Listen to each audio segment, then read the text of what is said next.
Hey, welcome back, everybody, to Bros and Shows. I'm your host, Josiah, aka Mahler67, and with me, as always, I got my bike, I got my pal, I got my brother Austin. Austin, how you doing today?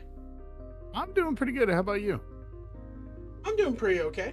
I can't really complain. Just was playing games all day while finishing and watching Daredevil, Born Again, the show we're talking about tonight. I had to finish it up because we didn't do last week because I had a busy week and I did not have the time to watch it. That was on Mike, as they say. And then this week I had time to watch it, but instead spent the time playing games. And then I watched it this weekend, so I was like, alright, cool. It's all good. We'll have the episode. It'll be good. And I enjoyed it. Austin, what'd you do this weekend? So I was really busy this weekend. I had a lot of stuff going on. So Friday so we were planning to go out and see a baseball game, but we decided against that. Just some things going on. And then I had back issues. Yeah, you had back issues, and it was just like, I'm not gonna go. So then it got to a point where I decided to go into work on Friday. I wasn't supposed to work Friday, so I went in anyway. So they were like, hey, we'd love to have you come in. So I was like, yeah, I'll come in. And then I worked with JT for a little while, and we ended up watching a show that we are actually watching next week. So it's a lot of fun. So then I came, and then Saturday, I woke up really, really early, got some stuff done, packed up, because I had to go to Kent for a birthday party. So Kent from here is about like an hour and 40 minutes away. Mm-hmm. So I had to drive up there. My wife's cousin's birthday party was Saturday. So I went and got a haircut early in the morning, and then I drove from Apple Valley to Jellaway to help our cousin with some computer stuff, because she does like engraving or whatever, and she didn't know how to split a certain image on her program, which, a quick YouTube video for me, and I figured it out within seconds. And then like she wanted to do it a certain other way, and it just turned into like 2 hours of like trying to figure out other ways to do it. And it's like, oh, I gotta go. I was supposed to be there at 2, so I ended up there at 3, and it was a 90s party. So I dressed up. We had multiple people dress up as different like things for the 90s, like Jay. I don't know if you remember Jay. No. It's Sydney's cousin Jay. He's like the shorter one, has like a beard. Okay, yeah. He dressed up as Forrest Gump, like with a wig, and like had the Forrest Gump, the running Forrest Gump with like the beard and everything. And then Mikey dressed up as the Big Lebowski, and I accompanied him as Walter, because I dressed up as Walter for my birthday party. Walter White? No, yeah, we have to cook just like. No, and then we had like a whole bunch of other people dressed up as like Britney Spears and like 90s clothes, and it was pretty cool. A couple of Spice Girls, stuff like that. We came in second place in the costume competition because they did one. We ended up getting like 90s like toys. So like all the kids got Beanie Babies, and then we would talk to them about how Beanie Babies were like the currency at that time, where like people were like fighting off other people at McDonald's just to get the Beanie Babies, because they thought it was going to be this thing that like, it would make them rich in 25 years. Yeah. It was just this ridiculous thing. It's like now people have like tubs of them and they don't even do it at all. So yeah, it's been a lot of fun. I know that, and then we won McNuggets, like the little plastic ones that you like interchange for McDonald's. And Mike was like, oh, like the little like morphine ones? Yeah. So like we got those, and he was like, hey, what do you want me to do with these? Do you want these? And I was like, I want you to keep these, and then if I die before you have to bury me with these. And he's like, I will. And I said, if my brother or my wife goes through my will or my trust or whatever, they can't get the nuggets. Those go with me. It was like a small joke. you know, and like, You so know we what? had You this know whole what, Austin? If something happens with some miracle way that you die before me, yeah. I will make sure to fight tooth and nail to get those nuggets. So he has to live up to that. Yeah, he does. There it is. You're gonna fight him in court for it, and just be like, I'm gonna "This do nuggets everything. belong to I will me." go bankrupt to get those nuggets. And then whenever I'm done, I'm gonna walk up, shake his hand, and be like, "Good." Yeah, true. So after that, we always have like live music by the bonfire, and we usually have two people. Lately, I've been playing a couple times, but this time, the first person that plays the most got a little indulged and couldn't play very well, and so then I stepped up, and I haven't played like a lot, like, you know, like I've been like playing for like almost 2 years now again. Fireworks. Yeah, it was. It was a firework. Um, so I stepped up and I played a couple songs, and then I played the song that I've played the most. Mm-hmm. And I was like, for the first time in a long time, ever since I picked up a guitar, there's like this moment where when your muscles take over and you don't think about what you're doing. And so then you just play the song and you're into it so much that you don't know like that you were playing it. Because Mm-hmm. after I was done playing it, everyone like stopped, and Mikey looked at me and he's like, "What the hell was that?" And I was like, what? And he was like, "Dude, that was really good, like really good." And I was like, I'm sorry. And he's like, "Don't be." He's like, "That was awesome." And I was like, "Oh, thanks," you know. And he's like, "You must have been really working on that lately." And I was like, "I don't know, man. Like, I was just, I went somewhere. I didn't know what I was doing. I just let it roll." And it's like a really good song that I really enjoy. I play it all the time, and it's like one of the first songs I ever heard from that artist. So like, I played it, and then I kept playing a whole bunch of stuff, and everyone loved it, and they were like, "This was great." And like a lot of them were like very impressed. They're like, for 2 years playing guitar, you can sing and play at the same time. A lot of people can't do that. Like Mike's been playing for, was it 5 years now, and Jay have been playing for like 4 years, and they're not even close to that. And then even the guy that last time we had a fire, the guy that was a little bit indulged, he's been playing forever, like 15 some odd years. And he even told me, like, the last time I was there, when I did like 3 songs, he was like, "Dude, you don't understand. Like, I don't know how you picked this up, but like a lot of people can't do this." And I was like, okay. I was like, I don't see, okay. It must be something that like I have, that I can like recognize like tempos or rhythms and beats. Mm-hmm. And like he's like, it's not like, you know, some people, they take their time but they mess up a lot. He's like, you can do a song all the way through, and like you might have like, you might strum a little bit weird, but he's like, but really in reality, like you have it down. Like a lot of people can't do that. They can't comprehend how to sing and play at the same time. And I was like, oh, okay. So I think it's been like that for a long time, because it could be like a thing that I've had for a long time, because when I've always listened to music, I don't just pick up on like the lyric stuff a lot. I don't really pick up on the lyrics. It takes me a long time. Like if someone shows me a song and if they tell me, listen to the lyrics, I'm going to listen to the lyrics. But if it's a song that's a firework. They're mortars. It is. That is like a huge loud bang, but that is a firework. It's this guy like right over here, Sid. All right, so like I've had this for like a long time, even since I was a kid, where like if I like get a song, I'm listening to chord changes and progressions, and I listen to a tempo of a song and the beat of the song. I don't really focus on the lyrics.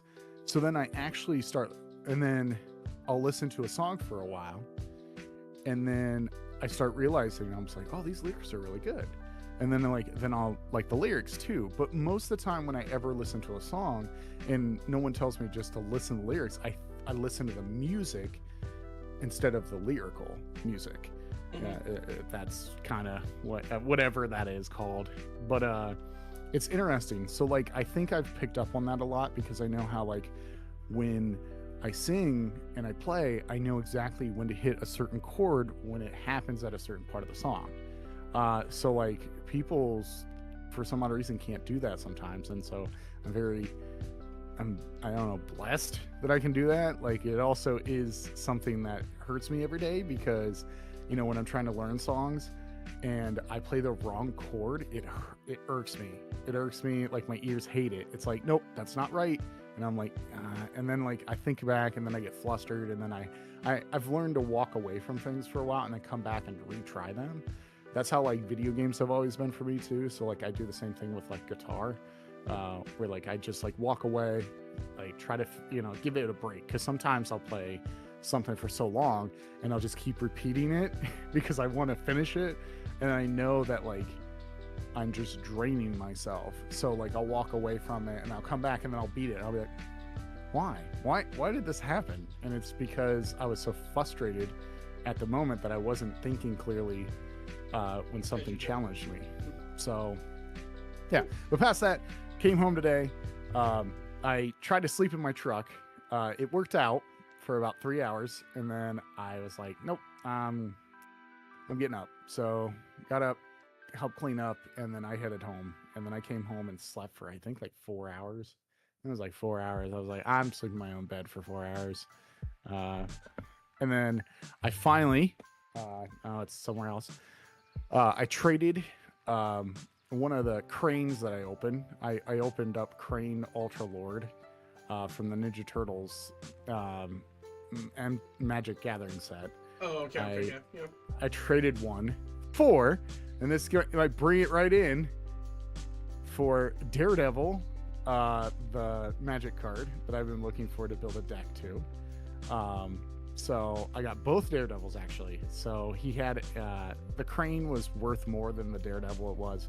So he's like, hey, you want to look through my binder and like we can go through stuff. So like I picked out that and a Kingpin, because Kingpin's got a really good mechanic, especially with the rat deck. So I'm gonna throw him in the rats because it makes every creature that's sacrificed gets a treasure, but it can only happen one per turn. So it's still procting me 2 treasures each turn. So I'm like, that's pretty good, you know, and then whatever. So I thought that'd be kind of cool. So I'm going to add them into it, get some more treasures in there. But yeah, I got the new Daredevil card, and I can't wait to you know, play against everyone else. Oh. Yeah. Oh, that's cool. I don't even know what Daredevil does. When he does damage to himself, he does that much damage to that player. So is it when he does damage to himself or when he takes damage? No, when he does damage. When he takes damage, yeah. When he takes damage, so the whole premise is like damaging Daredevil, like beating himself, and then you're giving that many. But when you do that, I forget, I think it's like some form of mana value. After you reach like a certain power level, you can play a card without playing its mana cost.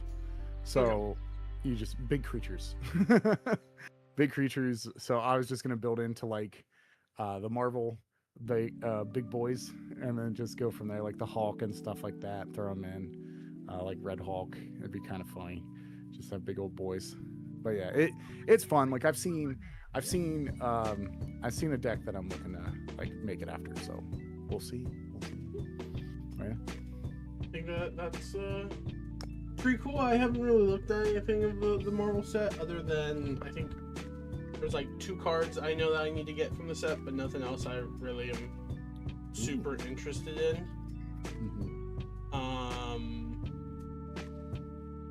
That's just kind of how it kind of normally goes for me, other than unless the set itself is something I enjoy, like how the Strixhaven set I very much enjoyed. I was just buying packs from that one. All right, well, that sounds like a heck of fun, Austin. Hopefully next time you come up, we'll be able to have some of that stuff. Actually, Austin, what's funny to me is that look what I bought again. Hey, you bought a uke. I bought another uke. This one's a concert uke. It's bigger. Oh yeah. I am very frustrated though because it comes with the little nubs on it for a string, but they gave me this type of string where it like clips to the bottom of here, and then it wraps around and holds it like that. Oh. And it's fine for carrying. It's not fine To play. for playing because it rocks. Yeah. And then like you'll like change like your grip, and unless you are holding it like very tight gripped to play, you do like a chord change, and then it like shakes and moves around. It's weird. So I'm looking to get myself a strap now to just fix that and not have to worry about it anymore, which is fine. It'll work in time. So maybe next time you come up with music, we'll play nothing together because ukes and the guitars don't tend to mix very well. So it just depends. I actually could put my capo, anything below 12 fret down on a capo on a guitar makes a uke. I figured that out. Because it's a uke from down, which it sounds weird for people that play guitar because they don't really play ukuleles. So, you know, I've done it a couple times because of Steven Universe songs that I want to try to do. Yeah. And I'm just like, can't. I'll just wing it. What I do find funny is that I have to retrain my hands. Like I have all the muscle memory still. Like once I like get going or whatever like that, and I know the things to do, I can go kind of quickly without like thinking. But then like some of the more like abstract ones, I have to stop and like, that's it. There you go. There you go. Yeah, that's it. I do that all the time. And so I'll get faster and faster, but I have to relearn strum patterns. I'm realizing too, because I do the basic like down, down, up, up, whenever I play, and that works really well. But that's not the strum pattern for every song, and so I have to like sit there and do it, and then I'm like, okay, yeah, this is the strum pattern. But then the second I stop thinking about like, I think about what strum pattern I'm doing, I'll mess it up, and it's all muscle memory on the strum pattern. I'm like, that's kind of weird. It's like the reverse of that, which is funny. But no, that was fun. Good to do, good to have. All right, Austin. Well, I think it's time for us to jump in and talk about Daredevil, Born Again, again for season 2. Again, season 2. Austin, what do you think of Daredevil season 2? I like this better than the first season. I will say that I did. The thing that I did have a problem with the first season was a lot of heavy CGI fighting. Because the first like 5 minutes of the first season at the bar, like when they show like that fight scene, it's very heavily CG'd, and a lot of fans like criticize that. They're like, why are you doing this? Like, practical effects have always been in Daredevil, like the hallway fights and all that stuff. It should be that way. So after that happened, season 2 kind of started going with the practical fighting instead of like heavy CGI. Yeah. So, which is great. I loved it. I loved every fight scene in this show. A lot of people critiqued exactly what I had problems with first season was a lot of slow-mo. It was like every fight had to be a slow-mo fight, and it drove me nuts. And I was like, yeah, it's okay to have slow-mo, but in key moments, I don't want over dramatic slow-mo. And I felt like the season finale of season 1 with Frank and him in the apartment was way over heavily like slow mode. And I was like, this, you know, interesting. There was not like really any slow mo in this season. There was like a couple shots, like there's a shot with like Kingpin when he was like doing the boxing match thing. But I think it wasn't like. I'll be honest. Whenever I was watching that and they were doing the slow mo stuff for that, I think that was more a reference to like boxing movies, how they'll do that in boxing movies to make it seem like a punch has like super force to it, but actually whenever they're recording it, they're going really slow to like get the shot right. So like whenever they're doing it, I'm just like, it feels like I'm watching Creed. And it also it leads up what they left off on here this season leads up to something that I'll talk about later in the comic books that I'm very excited for, because I think that the only problem I do have with this is, and it doesn't have to deal with Daredevil. Okay. It's Spider-Man New Day. Okay. Spider-Man Brand New Day trailer spoiled season 2 of Daredevil. Because the thing is it leads up to. Because here's the thing. In Brand New Day, the trailer that dropped, the first trailer that dropped, it came out before season 2 Daredevil even started. I think it was like 2 weeks before it started. Okay. And they showed the mayor of New York City, and it was not Fisk. And everyone's like, I remember that being no. And I was like, oh man, you spoiled it. Like, well, Fisk isn't going to be mayor, of course, so that's not going to happen. But also too is there's a part in the Brand New Day that they CGI'd out heavily, and everyone noticed it, was the hand attacks the jail, and it's like, why is Spider-Man in a jail cell? Or why is Spider-Man in the prison? And at the end of this season, everyone's like, oh, well, we kind of know who's there now on Brand New Day. But also, too, is there was a lot of leaks for this season before season 1 even ended. I remember, like, seeing the black costume. I saw the black costume a long time ago. Like, my buddy Travis was like, dude, did you see the leak on Twitter? And I was like, what? And he, like, showed me. He's like, dude, season 2 is going to be late. I was like, dude, I don't want to know any of this. Like, I'm a huge Daredevil fan. And he's like, oh, I'm so sorry. I was like, I get it, but like, oh man. And I was like, it's just a suit. Okay, it's just a suit. But I know what that suit can mean. But luckily it wasn't the suit that I thought it was. So, but overall, I enjoyed this. I liked Bullseye's story this season. Yeah, kind of like borderline redemption arc. Yeah, it was like him, like, I did this wrong, so I'm going to do this right. He's like, you're still doing it wrong though. He's just like, yeah, but now I can go to heaven because I made atonement. It's like, that's not how this works. That and what's great about the season is like the ending of the season.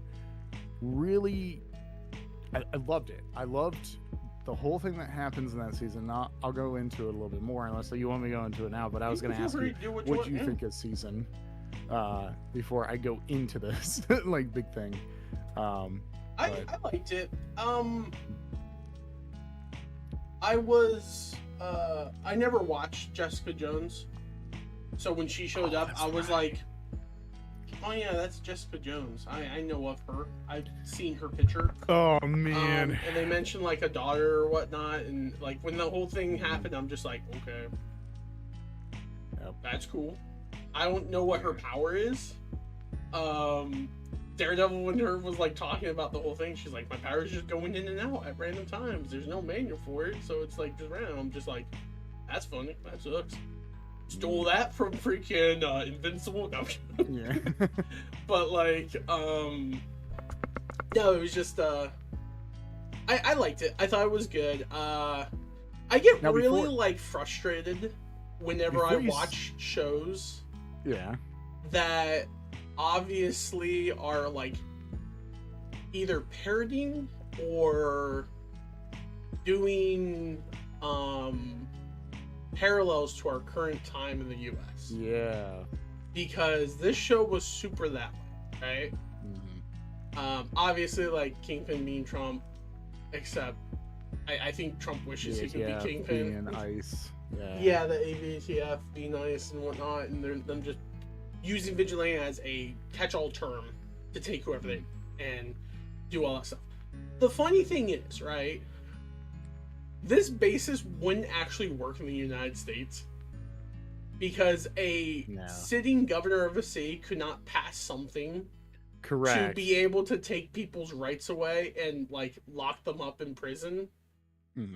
That would be shut down so quickly by the state or at the federal level so quickly, and it's kind of like presented as like a hand wave, like we're not thinking about it, we're not talking about it. And I'm just like, that kind of like hurts the story to me a little bit whenever they're just like, this has this power and it's because he's the governor and whatnot. It would have been different if he had like stuff over the senators and the president or something like that, but they don't bring that up ever, and so it's like it doesn't work to me. So you are missing a lot of context because you did not watch certain things, so you don't know how certain characters are connected. Because there is someone on the federal level that is controlling Wilson Fisk at this point, but you would have had to watch the Thunderbolts. So Matthew Lillard, the guy that plays Charles, he says that his boss is Victorian Ventura or whatever. That is the director of the CIA for the Thunderbolts. Okay. And he's using Wilson Fisk because she's like the dirty version of the Avengers. Because like the Thunderbolts are like, you know, the Captain America that was like I know. Yeah. Yep. So like, I think that they're using Wilson Fisk and allowing him to do that stuff to bring heat off of what's going on in the other universe, because she's the director of the CIA. So I think that's what's going on, because when he's running those guns in the beginning of the show, and Daredevil like sinks the ship or whatever. I think that's sink the ship. The people sink the ship. Like, go on. Yeah, I think it's just a cover up that's happening, that they're using Wilson Fisk as a puppet, because the thing is like, if you know, I don't know which comics they're trying to adapt here, because the ending is so weird. It does allude to 2 different comics, and I'm only versed in one of them. I'm not versed in the other one because I never got around to reading that one. Okay. But the thing is it might lead into Wilson Fisk going to jail, and just not at this moment. There's a reason why. But they're using him as a pawn pretty much right now to give off some heat. So like, the federal government really is not the federal government right now. It's just like a bunch of, you know, bad people. So it's alluding to like how the world is now today. But it's like how corrupt it is. So like, the thing is I think Charles had to do something about this that made it that Wilson Fisk could do what he wanted. I think that he was being told by Valentina, or whatever her name was, that, you know, he could do whatever he wanted and no one was going to stop him on a federal level. That's the only thing that I could think of, maybe, because she does, in the Thunderbolts movie, she does some pretty crazy stuff. So yeah, I don't know, maybe that's it. Maybe when I like just check out on, like, you don't have to watch the Thunderbolts movie. I do not recommend it to people. I fell asleep in that movie. A lot of people liked it. I get it. It's very emotional. I just don't really like a lot of side characters, and I don't like the characters in that show, like in that movie. But overall, I think that what that was like they were using New York City as a pawn at this point. And I think the Spider-Man Brand New Day is going to show that there's like more corruption, because the whole arc of this whole season was about how corrupt things can get, and even a broken system sometimes can fix itself, maybe by, you know, someone with a shining light through it. Maybe, I don't know. I think that's the gist that they were going with. Just because the thing is like, why I was going to bring this up is, do you remember like season 1 where Foggy, this is a Netflix season 1, there's Netflix one. Okay.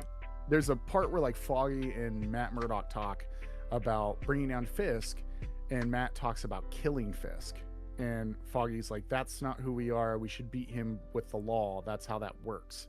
Yeah. And you know, so like when Kingpin goes to like do his oath, I don't know if you notice the words on the back of what it says on the wall.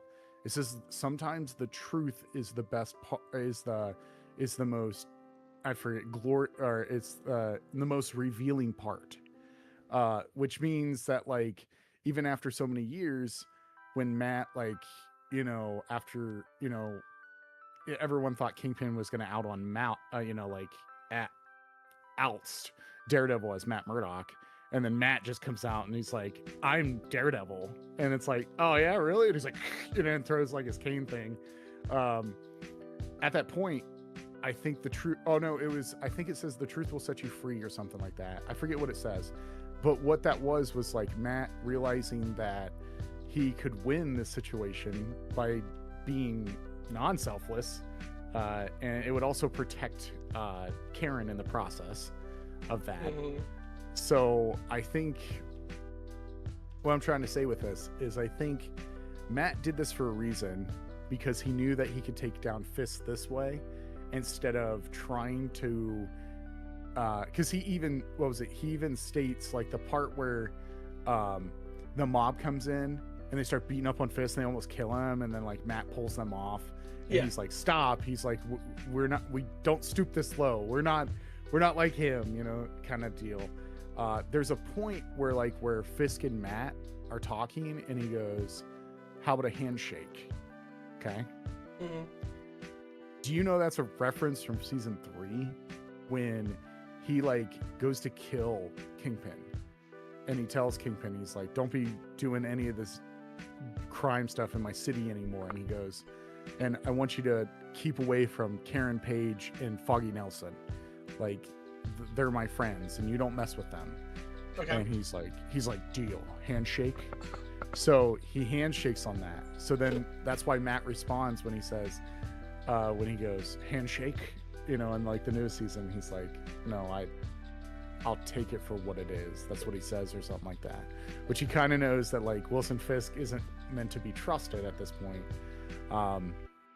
But the only one that could have brought him down was Matt Murdock, because he was the only one on that boat at that point. You know, he was Daredevil. So we'll have to see.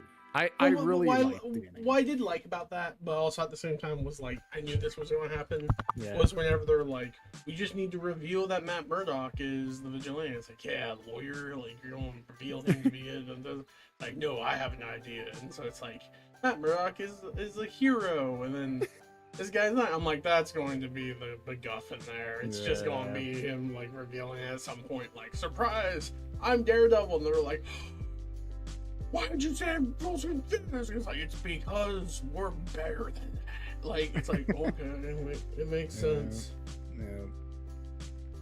Yeah, I did enjoy this season a lot more, and it is setting up for 2 different comic book stories, I think. Because there is a comic book where Kingpin goes to the same prison, Bullseye goes to the same jail, and the Punisher does. And so everyone thinks that since the Punisher's in the Spider-Man movie, they think they finally catch him. And then they throw him in jail. So that leads into like Daredevil or whatever. Because the cool part about that comic book run that I love about it is when all 4 of them are in the prison together, they all try to manipulate each other the whole time. And then Daredevil, except for Daredevil's just like, you know what? Something's going on here. Why are we all 4 in at the same time, like, all together? Like, we are all, like, we don't like each other at all. No one does. Why are we in the same proximity of each other? We should be split up. And he comes to find out there's, like, this wild conspiracy theory. He ends up, like, I think in that comic, he ends up, like, finding a conspiracy in the prison about laundering money and stuff, and he gets out early because he like finds it or whatever. And then there is the other comic book run where after that, and then he actually leaves Hell's Kitchen in New York, and I think he goes to like Europe or something for like a while, and tries to like, you know, like redevelop his life because everyone knows who he is now. You know, and he was like, I kind of don't want to be in a city that knows me and will attack me at any point, you know, especially when, you know, now that they don't think you're blind anymore. You know, well, so, like, that's the funny part that I'm like, I think about. It's like, do people think he's blind now, or do they like think he's a superhero that is blind and is super capable, or do they think he's lying about being blind? Well, so that's the thing that I see a lot of. Like, after I watched this season, I saw a lot of memes where it's like, we all should be going after the real villain, Matt Murdock. He's been using those social security checks for his fake disability. And I was like, oh, you know, and it was funny. I was like, it's like, I don't checks out. Like, he is disabled, but he is not. Like, you know, it's like a double-edged sword. Like, he is blind, he can't see perfectly, but he does have heightened senses and everything like that. But the thing is like, and then the other comic book run is where he goes to jail with Wilson Fisk, or no, not with Wilson. He ends up going to jail for Wilson Fisk, and then he ends up, for some odd reason, joining the Hand, and then becomes the leader of the Hand for a while, which is a comic book I haven't read yet. I haven't got into that. But I heard that, like, you know, the Hand, like, breaks him out of jail, and then he gets out of jail. He ends up going to prison for killing a man, I think that's what it is. He goes to prison for killing a man, and then he gets off on it or whatever, and then he becomes like the leader of the Hand. At that point, Daredevil does, because I remember that was the black suit. When I saw the black suit when it first happened, I was like, oh man, they're going with the Hand thing where like he becomes like the leader of the Hand. I was like, I didn't even read that comic book run. I don't even know anything about that. And then Travis is like, I don't think so. And then when I watched the season, I was like, oh, okay, that's just the black velvet one that they've showed in like the other comics. I'm good with it. Like, because the one that he has in like when he's the Hand leader, I've seen like shots of it, and I'm just like, man, he looks like super evil in that. But you know, I did enjoy the season a lot. I liked it. I liked how it's setting up for to bring back the people that do deserve to come back. I think Jessica Jones, when Kristen Ridden came back, I was really excited. I was like, thank you. She deserved it. Because in reality, Josiah, you need to watch Jessica Jones season 1. I think that you should watch it this week, or you'll get into it. It's really good. Do you know who the villain is of season 1? I know it's like David Tennant, I think is all I know. It is David Tennant, and David Tennant plays the best villain I've ever seen on screen. Hands down, best villain I've ever seen in a TV show. That's what I'm saying. I think you would love it. It's a fantastic first season of Jessica Jones is amazing. If it's something that you're bored and you're like, yeah, I'll watch it, I think you would really enjoy it because David Tennant does a great thing. He plays, I think he's the Purple Man. Yeah, he plays Purple Man, which is like, Purple Man. Well, that's what they call him, but he's yeah. But it's just funny name because like that's his powers are OP. His powers are, if he tells you to do something, you have to do it. So like, yeah, and David Tennant does really good at like manipulate people, and he's like, kill yourself, and they're like, oh, and he's like, no. Season 1 is a very high emotion quotient, and then they also brought in Luke Cage's actor. He's back, which I think he did phenomenal too. I liked him as Luke Cage. I don't know if they're gonna. Is that who came in the end? Okay, yeah, I've never seen Luke Cage either. Like, you had me skip all those. Season 1 was good. I like season 1. It's not like the greatest thing of television. I did like the twist of season 1. I really enjoyed the twist of season 1. But after that, I didn't think that's when it started getting like a downfall in the series. Because after Iron Fist came out, that's when it started really downfalling. Like people are like, oh man, they're really not like putting the time and effort like they have in Daredevil. Because that's when Daredevil season 2 just ended, and everyone was like, man, this is really good. And then Jessica Jones came out, and it was really good. And then Luke Cage came out, and everyone's like, this is good. And then Iron Fist came out, and the only one of those that I watched was Iron Fist. Really? Well, it's because isn't that guy from Game of Thrones? I think he is. I think he plays in Game of Thrones like season 1 or 2. I don't remember why I watched it, but I remember watching it. Oh, I think it's because I watched Daredevil season 1, and I was like, that's good. And so I watched that one because I was going to go through each one. And I got really annoyed at Iron Fist because it's literally just they ripped off the story of Arrow, like the CW TV show Arrow, the first season. They just ripped it off, and I was like, how'd they get away with this? Like, and apparently, like, both those stories are super similar. It's like a rich billionaire gets stuck on an island. They get trained by someone on the island. They come back to the city as a vigilante. They start up. Turns out the person that trained them on the island is actually the bad guy is actually a bad guy from the real place. So it's like, huh. That's weird that it happened twice. Probably should look into that, Disney. or CW, I guess, would be the real people, not a Disney or Netflix. No, but like I liked Daredevil. I thought it was good. I had fun watching it. I still really like D'Onofrio, the guy who plays Kingpin. Oh, Vincent D'Onofrio. D'Onofrio, yeah. I like him the most of all the characters. Same with the guy who plays Daredevil himself. I can't think Charlie Cox. Charlie Cox. Thank you. Yeah. I enjoy him too. I think he plays both Daredevil and Matt Murdock perfectly. I was happy to see Foggy come back, because when he got killed off, I was actually really sad, because he's one of those actors that I see in movies or TV shows, and I'm like, I want him in more things, because I think he's a really good actor. But I've only seen him in 2 things, and that's Daredevil, and that's in the Butterfly Effect.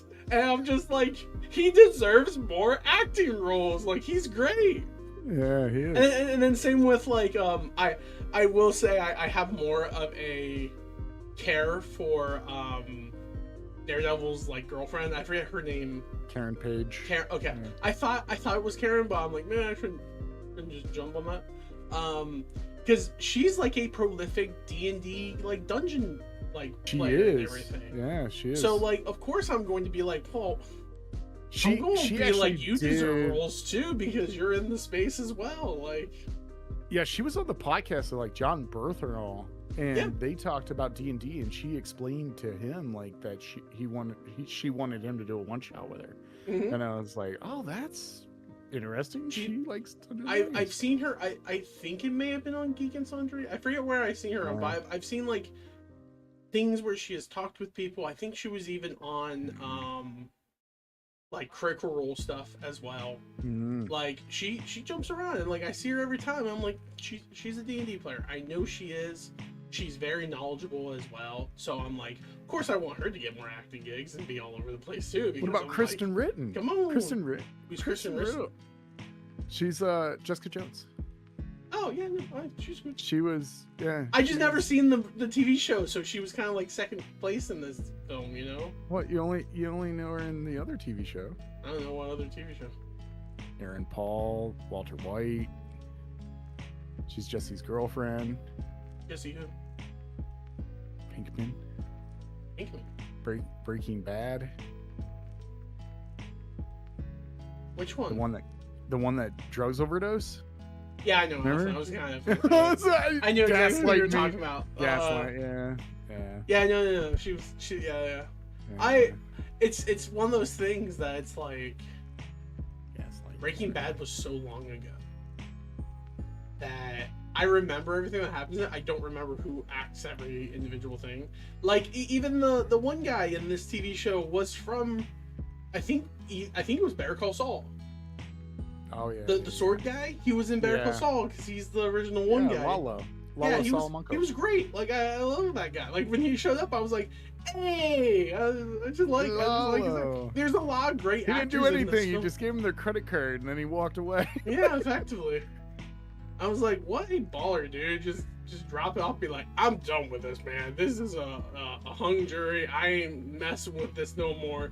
Peace out. You guys fix your own crap. Like, I'm like, I get that, dude. I agree. See you later. Go wherever you want to go. Go on vacation. Live somewhere else. You're a philanthropist. I can't say it. You're one of those like nice people who gave money to like foundations and everything, and then you get thrown in prison all because you vigilante. Like, okay, he's Batman. Wilson Fisk will got Batman in jail. That's crazy. All right, awesome. Well, do you have anything else you would like to say about Daredevil? I'm excited. Now I'm gonna have to watch Spider-Man now after I watch this, because I know Daredevil's gonna be in it, or Jessica Jones, or Luke Cage. We're gonna see.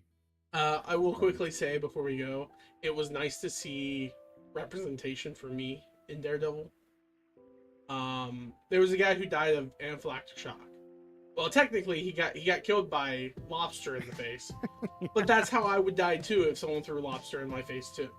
So I was like, oh, representation, because I'm allergic to shellfish, and that guy died from shellfish. So great, you know. So I like seeing both of us got represented because it's nice. I'm highly allergic to shellfish. All right, awesome. Well, I think that basically covers this for this episode of Broden Shows. Thank you again so much for joining me. And to everyone out there, thank you all so much for stopping by. Oh, but what are we doing next week? We're not doing anything next week. We're done. We're finished. We're moving on with our lives. It's over. Next week, we are going to watch a show called Widow's Bay. This is a show that Austin has found out recently, and he thinks we'll very much enjoy it. So we're going to jump on that. It finished. It's on Netflix. and we're going to enjoy Well, it. it's Apple TV. Oh, Apple TV. I thought you said Netflix. It is no, it's an Apple TV original. My bad. It's on Apple TV. My bad. Yeah. I thought it was Netflix. That's my bad. All right, awesome. Thank you so much for joining. Thank you all so much for joining us, and thank you all so much. Thank you so much for stopping by, and thank you so much for tuning in.